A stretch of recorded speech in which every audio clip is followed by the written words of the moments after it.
Id-diviża tal-imprenditur Jorgen Fenech tinsab imħasba fuq dak li ġara lil Melvin Madan meta il-middleman suppost jinsab sorverjat. Din il-pożizzjoni mill-avukati tad-diviża kienet espressa fil-qorti jekk kif kompliet il-kumpilazzjoni fil-konfront ta' Fenech wieħed mill-kompliċi fil-qtil ta' Caruana Galizia u s-sit tal-kumpanija 17 Black. Fl-awla 19 fil-preżenza ta' Jorgen Fenech, l-avukat Gianluca Caruana Karen fisem id-diviża esprima dan it-tħassib tiegħu li Thoma jinsab l-isptar jiġilet tal-ħajtu meta suppost kien bassa 24 siegħa kuljum mill-pulizija. U wara dan kollu, id-diviża talbet li jiġi rilevat il-mobile ta' Thoma. Fl-istess seduta ġiet preżentata l-proklama li kien ingħata Melvin Thoma mill-kabinet tal-ex Prim Ministru Joseph Muscat f'Novembru illi għadda. Intant, għal kważi satejn wara bibien magħluqa, il-qorti semet 4 recordings ta' madwar nofs siegħa kull wieħed illi ma setgħux jinstabu fis-seduta preċedenti. Fix-xhieda tiegħu quddiem il-Maġistrat Rachel Montebello, l-ex kummissarju tal-Pulizija Lawrence Cutajar ċaħat li kellu għarfien dwar jekk għaddewx xi flus brabta mal-proklama li ngħatat lil Melvin Thoma u insista li jekk il-middleman xed li huwa taħ xi flus dan kien qed jikdeb jew jiblafja taħ ġurament.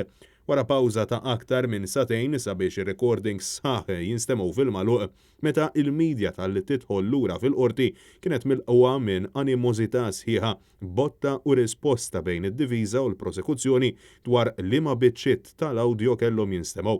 L-Ispettur Keith Arno insista li fi klieb minnhom jissemmew 3 persuni illi sissa għadhom ma ġewx investigati u jekk jinstemaw f'qorti miftuħa ħajjithom tista' tkun fil-periklu. L-avukat difensur Charles Meċċieqa jisħaq illi m'hemm l-ebda isem f'dawn it-tapes illi ma semmewx fil-każ.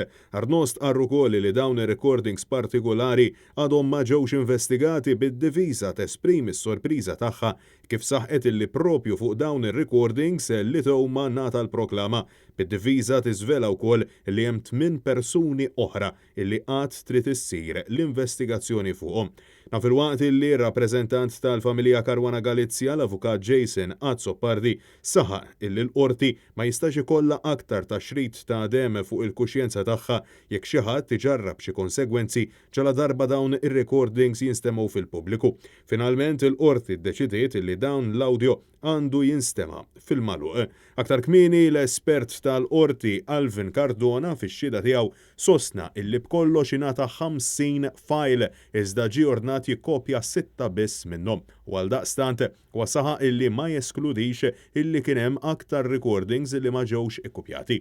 Għal Jorgen Fenech qed jidhru l-avukati Gianluca Caruana Karen, Marion Camilleri u Charles Meċċieqa fil-waqt li l-avukati Jason Azzopardi u Theris Komodini Kakija bħala parti ċivili. Il-kumpilazzjoni ser tkompli fit-30 ta' Lulju illi ġej.